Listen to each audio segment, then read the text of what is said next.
don't like mediums. Maybe he wants larges. How do I know these things unless I ask? I want extra larges. There you go. See? He really wants extra larges. I'm shooting for small, but it's going to be a while. Oh, gosh. Everybody, I don't get it. Well, the one show that they put under Paranormal was the old Destination Truth with Josh Gates, which I like because almost for the same reason. They did the history and they talked about, different cultures, and he was just funny in general, but, and he also did cryptids and stuff like that. So. And the one thing I love about that show is they rarely ever came across anything. Yeah. Occasionally when they go out for a ghost hunt or something here and there, maybe they find something. But whenever they're doing the cryptids, they're not faking it. And at the end, they're like, oh, we didn't find anything, but... Well, it's realistic, though. Exactly. Well, yeah. It's great. I love that show when it was on. All these shows, they if they're not faking it, all they do is put whatever evidence they get and basically make it look like they got a bunch of evidence, when really they maybe got one thing every couple of hours.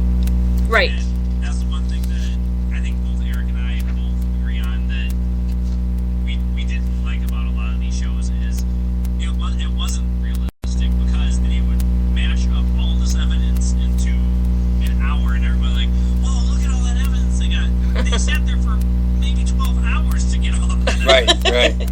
Yeah, the editing is... Well, this is why they'll never find Bigfoot, because then it'll kind of ruin the show. Any future shows. How can you have a future show once you find them? Because then they can turn it into messing with Sasquatch. Well, I like Josh Gates' sarcasm when you'd have some people and they were just telling these outrageous things and he would look at the camera and he'd be like, okay.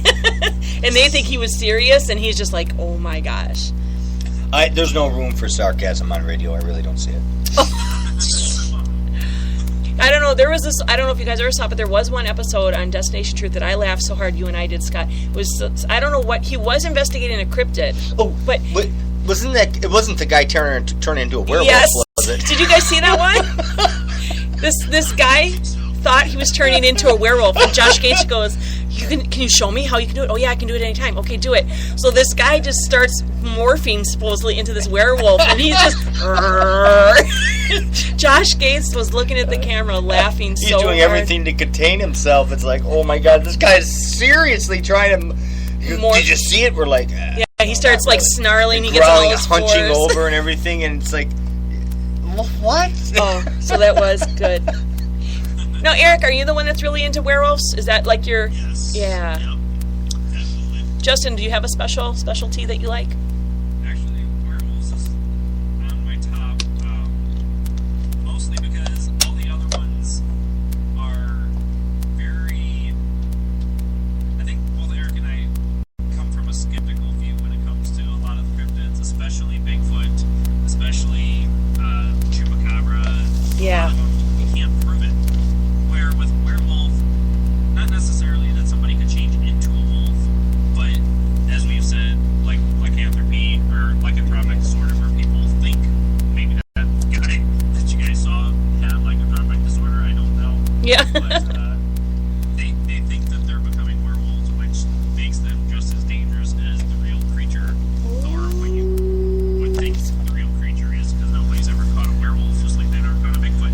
But yeah, I'd say werewolf just because it's very more mysterious than most.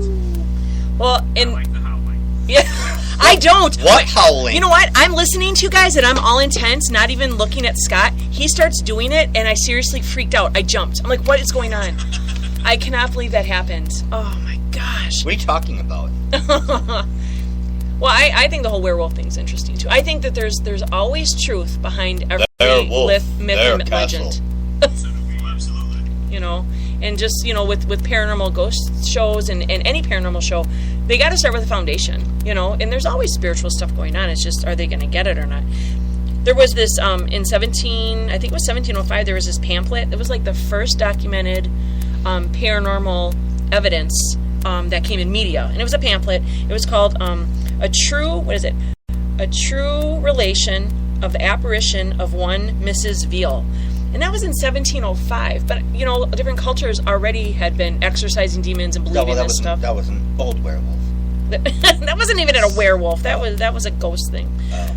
But there was this show in 1976, the first show was In Search Of, and that was a Spock. He hosted that. Yeah. Actually, I do remember that. Interesting. Fascinating. I was a Star Trek geek, so... Us too. Oh, we talked about this before. Well, then you speak Klingon. I don't want to know where the Klingon is. But that show explored a lot of paranormal topics like UFOs and cryptids and creatures. So it was sort of before its time. But what was interesting was the show, even though it ran 6 years, they just kept pushing for it. Like the whole paranormal subject, it sort of like lost popularity. So the show was canceled. And I'm wondering, back then, was society not ready for it? Because now it's huge. Yeah. You know, they were too busy watching Rocky. Rocky came out in 76. Absolutely. Paranormal has finally become normal. Yeah. Well, yeah. Which is good, as long as it doesn't get too, which it has. It's gotten too crazy. But Well, it's all spiritual anyway. In the last days, it talks about men and women and people's spirit will be opened up. It's the prophecy of Joel, and here we are in the last days, and people are going to be spiritually in tuned about whether it be right or wrong. They're going to be looking, searching, seeking something. See what's going on. This is the way it's going to be. yeah, I think too that, like I always say, that I truly believe that it has to do with biblical. It's just the time. But also, people were spiritual beings, and we are looking for truth and answers. Yes. And since they used to turn to the church, and because a lot of churches don't really preach out of the Bible, the supernatural aspects at least, people are like, oh, this isn't right. And so they turn to other avenues like I did. And I was doing that stuff, but I still believed in God. Like Heidi Way, that avenue? Yeah, the Heidi Way. Churches have become corrupt as well. Oh, Yes. very corrupt, yeah. Yeah, Well, so I a understand. lot of the churches only want to preach and teach the things that make everybody happy instead of giving them the truth. I mean, a lot of Catholic churches, they deny the existence of Satan or deny the existence of demonic activity too. And I've heard numerous stories from numerous people who have claimed they've gone to the church for help and they just pushed them away. Oh, Nope, yeah. Can't help you there. Yep. Very, very common, and we actually hear about it a lot because we'll get people from out of the area, wanting some help, and of course, we're somewhat limited from a distance is what we can do, and we say, what about your church? Where are you going? Have you contacted, your pastor or whatever? And, well, I did, but they told me, that stuff shouldn't be happening, and there's no need to worry about it, and it's not true, and blah, blah, blah. And, So if you can't turn to your pastor for supernatural help, oh my where goodness. are you going to go? So they turn to Paratruth Radio and SWAT supernatural investigations. Hey, you know what? It's 20 to 8, Justin. Does that mean you have to leave us? I got a few more minutes left. Yay. Okay, good. So we'll be nice to you. Right, Scott? What? Yes, I know. But so what do you guys think as far as like books? Like the whole Twilight thing and Harry Potter and how that came. I mean, that's really started a trend with opening people up to magic and demonic stuff. What do you think? Honestly, I think it is just that, a trend. Our one guest that we had on, J. Gordon Melton, we had asked him to, because he did the vampire book, and we started talking about Twilight, and we're like, why do you feel that these people now are writing about vampires, like Anne Rice, like I forget the lady's name that does Twilight. J.K. And it's just one of those things that people are looking for something to have answers for it. Like they romanticize it so much. It's just very odd to me that you would romanticize a monster. Right. Well, that's the acceptance. That's what the world does in all things that they want you to learn to accept, whether it be, the use of drugs or whatever it is. You hype it up as being something positive or good, or there's benefits to it or whatever. You do that, and that's how you get the acceptance of society. Well, I look at the demographics, and you look at, so it sort of started, I mean, those books had been around before the movies, but if you look at, like, Harry Potter, and you had, like, 11 and 12-year-olds that were really into it because it was geared towards the kids, and by the time that whole saga ended years ago, Twilight comes out, so I'm wondering if they grabbed you know, corrupt the youth. if they grabbed those types of listeners, I mean, it's all sort of fitting together. Like, reminds me of chess. You know, you place all your pieces and then checkmates. You know, Checkmate. But I think that check baby one. Check baby check. That's great. Yeah, but last year I had not watched the Twilight Saga at all. I don't really watch anything scary or dark or anything like that because we deal with it so much in our work. It's like, I don't want to go pay for that. But when it came out on, I think it was like Netflix or something, I'm like, I really want to watch this and see what the hype was. And me being a chick, I don't really like chick flicks, so I'm not the normal She's girl. not a chick. I'm not a chick. I don't like shopping. I don't like talking She's on the phone. She's like a fillet of a chick, so she's like a Chick-fil-A. You and my fiance would get along great then. Really? She's not like that either? No, I mean, she does like to shop, but she does not like the typical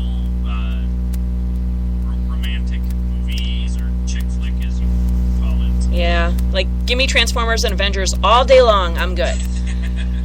But, you know, so I watched Twilight, and I seriously got sucked into it. I did. It was interesting. Like, I knew that I'm not supposed to watch it, but I needed to know what... So I was taking notes. My son walks in, he goes, are you watching Twilight? First of all, he couldn't believe it. And he's like 23. And I said, yeah. He goes, what? He goes, are you writing down what they're saying? I remember this. And I thought he was going to get on his knees and pray for me. He was like, what are you doing, Mom? And I said, I just find it interesting how, you know, and what they do is they come with like this romance, and they hit everybody where people need relationships and loneliness, and then they shove in the darkness, but you overlook that darkness because you're so involved with the other stuff, and you're like, well, it sort of goes together. And so look at how they designed these creatures. If you want to be like the werewolves, they're like normal wolves, are like 4 times the size, but it's just like, oh, it's just another dog, you know. Yeah. You look at the vampires are sparkling and they're also shiny and beautiful and whatever. I'm like, this isn't ginger snaps. Yeah. I'm scared. Werewolves can love. Seriously, it's like, where did they go from eating people's hearts out Yeah. to like, you know, opening their heart to people? Like, wait a second. Are you barking? You know, just so you guys know, if you lose us, it's because we're having a tornado right now. So I hope everything sounds good, but Round and round. but yeah, no, I totally agree. It's like they, you know, and they just do it a little bit at a time, and they ease things into it, and then they just shell shock you with something, but they've already got you, so got you. But like 80% of the Twilight people were females, 21 and over, so there's like total mass chaos at the movie theaters, and even now when a new one would come out on DVD, those like, there are video stores left, people would be at the video stores like trying to get this movie and stuff. And I just think it's, you know, I think it's hype, but I think people sucked into the concept because we've got it in video games now, and you know, so I think people just want more, and that's all that's being offered to them. You remember Dungeons and Dragons? Yeah. Do you guys ever hear Dungeons and Dragons? Are you too old, too young for that? No, it was huge growing up. Oh, okay. I can't remember. That was huge, and I remember, like, you know, a lot of people, oh, don't do that. That's dangerous, spiritually dangerous and stuff. And Well, it's all got a base to it, yeah, you know. but You're a little, they're a little. since then we've got games that are filled with occult symbols and terms, and even names of demons now are cool, and role playing games with magic. My name is Lucifer. Well, I remember there was a cartoon called Witch, and WITCH stand for each of the characters, and they were these kids who had found out that they had these psychic powers. And so McDonald's during Christmas decides to have these witch toys in their Happy Meal. Yeah, so I totally. went to get the Happy Meal because I wanted to see what this toy was, and all it was one of the figures of the show. But what was interesting was the little piece of paper that came with it, and it said, you know, do you have psychic? This is what the piece of paper said. Do you have psychic powers? Keep it a secret. People won't accept you. Don't even tell your parents. And then they gave the website and learn more about it. I couldn't believe it, so I went on, and it actually was teaching these kids how to do psychic stuff, and Right. So Just a little toy from McDonald's. Well, that's how it all begins. Isn't that something? Did you guys even know that? I've never heard of I remember that when my wife brought this home, and we just couldn't believe it. I'm like, what? I mean, this is a Happy Meal toy? Are you kidding?